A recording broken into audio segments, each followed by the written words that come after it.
एक नई वीडियो के साथ आज मैं फिर हाजिर हूं। आपका होस्ट और दोस्त विक्रांत जोशी आपका स्वागत करता हूं मेरे रिव्यू मास्टर में, जिसमें हम लेके आते हैं वर्ल्ड अफेयर्स और डिफेंस की दिन भर की टॉप खबरें। तो चलिए जान लेते हैं। अपनी सबसे पहली खबर की बात करेंगे तो M777 हॉवित्जर की तरफ से निकलकर सामने आ रही है। आपको पता है कि अमेरिका से BAE सिस्टम से हमने इसको खरीदा है।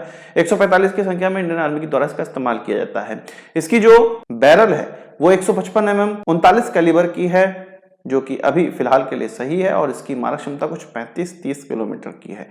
पर BAE सिस्टम के द्वारा भारत के सामने अब एक नया ऑफर दिया गया है कि इसकी बैरल चेंज की जा सकती है और 155 mm 52 कैलिबर की अब बैरल इसमें लगाई जा सकती है, जिससे कि इतने ही कैलिबर का सेल इसमें इस्तेमाल किया जा सकता है। इससे इसकी जो मारक क्षमता है वो 70 किलोमीटर तक की हो जाएगी, क्योंकि हमारे पास अब उन्नत सेल बनने लगे हैं। इस गन को इसलिए खरीदा गया था भारतीय आर्मी की तरफ से क्योंकि ये हल्की है, टाइटेनियम एलॉय की बनी हुई है, इसलिए बहुत हल्की है, लगभग 3 टन की है। 3 टन क्या 3.5-4 टन तक की है।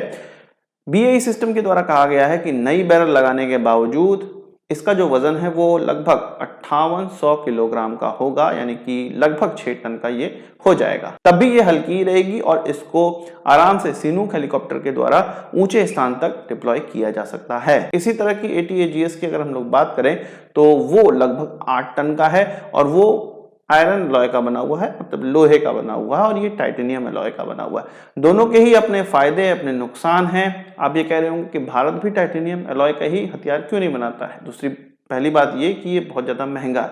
इतना बड़ा हमारे पास ऑर्डर होना चाहिए जिससे इसकी लागत, इसको बनाने की लागत निकाली जा सके। इसके लिए जो नया अपग्रेडेशन करना होगा, जो अभी हमारे पास हैं, जो आयरन एलॉय के लिए हम लोग अपने जितने भी मशीनों का इस्तेमाल करते हैं उसको सब टाइटेनियम एलॉय के लिए हमें अपग्रेड करना पड़ेगा। खर्चा बहुत आएगा, उतने ही ऑर्डर भारत के पास होने चाहिए, जो कि नहीं है। केवल भारत ही खरीदेगा, बाकी कोई खरीदार हमारे पास है नहीं। वहीं अमेरिका के पास के बहुत बड़े खरीदार हैं। साथ ही साथ यूक्रेन में अभी हमें देखने को मिल रहा है कि टाइटेनियम एलॉय की जो फायरिंग पावर होती है, यानी कि 1 मिनट में कितनी बार वो फायर कर सके, ये जो पावर है वो बहुत कम है आयरन एलॉय के मुकाबले। इसलिए कहीं ना कहीं आयरन एलॉय के जो हथियार हैं या आयरन एलॉय का जो गन है वो ज्यादा कारगर है गर्म माहौल में या भारत जैसे माहौल में। इसको तो खरीदा इसलिए गया है कि हिमालयन टेरेन में इसको आसानी से डिप्लॉय किया जा सके, डिप्लॉयमेंट में आसानी हो, इसलिए इसको खरीदा गया है। इस गन की एक खास बात और है कि ये GPS गाइडेड सेल्स के साथ भी आता है, जो कि वहीं अमेरिका प्रोवाइड करता है। तो जो प्रिसीजन अटैक इससे करना है वो भी किया जा सकता है, इसलिए भारत ने इसको खरीदा हुआ है। बात करते हैं एयर क्रू हेलमेट्स की, जो कि भारत के द्वारा अभी तक नहीं बनाया जाता था। अब इसको MKU के द्वारा बनाया जाएगा। हॉक में हो या जैगवार में हो या SU-30 में हो या MiG-29 में हो, सभी में MKU के द्वारा बनाए गए हेलमेट्स का ही इस्तेमाल अब होने लगेगा, यानी कि हमारे पायलट्स को अब इंडिजीनियस हेलमेट्स प्राप्त होंगे। MKU को इसकी technology defence bio engineering and electro medical laboratory के द्वारा ट्रांसफर किया गया है, टेक्नोलॉजी ट्रांसफर किया गया है। अब वो उसका मास प्रोडक्शन करेगा और भारतीय वायुसेना को इन हेलमेट्स का लाभ प्राप्त होगा।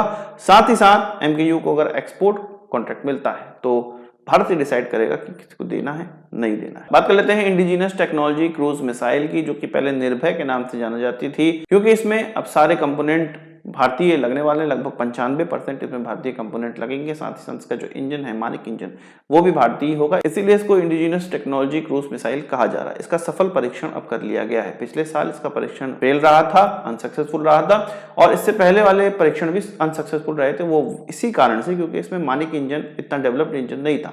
भारत के द्वारा ही ये मानिक इंजन बनाया गया है, जो कि 400 किलोग्राम का थ्रस्ट डेवलप कर देता है। तो ओडिशा के तट पे इस मिसाइल का सफल परीक्षण करा गया है, यानी कि अब ये पूरी तरह से डेवलप हो गया है और 2-4 परीक्षण और किए जाएंगे। ये जो मानिक इंजन है वो IIT चेन्नई और IIT बॉम्बे के सेंटर फॉर प्रोपल्शन टेक्नोलॉजी का इस्तेमाल करते हुए, उनकी फैसिलिटी का इस्तेमाल करते हुए डेवलप किया गया है। इसकी खास बात यह भी है कि ये बहुत सस्ता है। इसी की जगह रशियन इंजन का इस्तेमाल हम लोग इससे पहले निर्भय में कर रहे थे, उससे कई गुना सस्ता ये भारतीय इंजन है, जो कि भारत को अब बाहर से नहीं खरीदना पड़ेगा। अब इसी के साथ हम इस क्रूज मिसाइल में आगे बढ़ सकते हैं। ये अभी नेवल वेरिएंट है, इसका लैंड वेरिएंट भी डेवलप करना है। बात कर लेते हैं इंडियन मल्टीरोल हेलीकॉप्टर्स की, जो कि लगभग 14 टन कैटेगरी का हेलीकॉप्टर होने वाला है, जिससे कि Mi-17 हेलीकॉप्टर को हमें रिप्लेस करना है। HAL को ये लगता है कि भारत में इसकी खपत लगभग 400 की संख्या में है, अगर सभी तीनों सेनाओं के अंग को मिला लिया जाए, क्योंकि इसके डेक वेरिएंट को भी तैयार किया जाएगा आगे चल के, तो इतनी खपत हमारे देश में इसकी है, इसलिए इसको डेवलप किया जा रहा है। इसका जो डिजाइन फेज है वो कंप्लीट हो गया है। अब इसका जो नेक्स्ट फेज है वो डिटेल डिजाइन फेज है। इसके जितने भी कंपोनेंट इसमें लग रहे हैं, क्या क्या क्वालिटी होनी चाहिए, वो बिल्कुल अब फ्रीज कर दी गई है।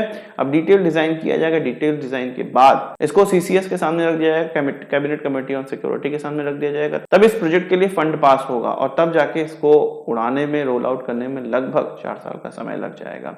सभी खेल फंड्स का है। जितना जल्दी फंड एचएएल या डीआरडीओ को मिलेगा, उतना जल्दी इन हेलीकॉप्टर्स को डेवलप करने में मदद मिलेगी। बात कर लेते हैं यूक्रेन और रशिया के युद्ध की। तो कुछ दिनों पहले, 1-2 दिन पहले एंटोनी ब्लिंकन के द्वारा ये कहा गया था कि चीन के द्वारा लीथल हथियार भी अब रशिया तक पहुंचाए जाएंगे। इसका मतलब एम्यूनिशन और गोला बारूद से उनका था। इससे पहले उनका ये कहना था कि अभी तक चीन नॉन लीथल हथियार ही रशिया तक पहुंचा रहा है, अब वो लीथल हथियार भी पहुंचाने लगेगा। तो इस पर प्रतिक्रिया देते हुए चीन ने कहा था कि ऐसी कोई भी बात नहीं है।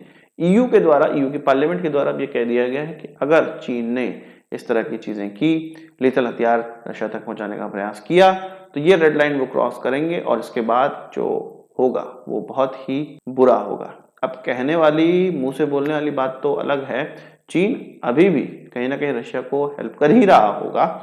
कोई मान नहीं रहा तो उसके खिलाफ एक्शन भी नहीं लेना पड़ेगा। तो ये सब कहने वाली बातें होती हैं। चीन मदद भी करेगा अगर कोई आगे बढ़ता है, रशिया इनकैपेबल हो जाता है आगे को कुछ करने में, तो चीन भी उसकी आराम से मदद करेगा और समय आने पे बैकडोर से भारत भी रशिया की मदद करेगा। जो भारत की रशिया से रिलेशन है, जो हथियार हमारे पास आते हैं, उसमें भारत को मजबूरी में कुछ ना कुछ तो करना ही पड़ेगा। आज की इस वीडियो के लिए बस इतना ही। आशा करता हूँ वीडियो पसंद आया होगा। आपको एक बड़ा धन जरूर देंगे। इस वीडियो से सवाल चाहो कमेंट बॉक्स में जरूर लाइएगा और यदि आपने चैनल सब्सक्राइब नहीं किया उसे भी कर लीजिए, क्योंकि हम इस प्रकार की वीडियो लाते हैं। नमस्कार, थैंक यू, जय हिंद।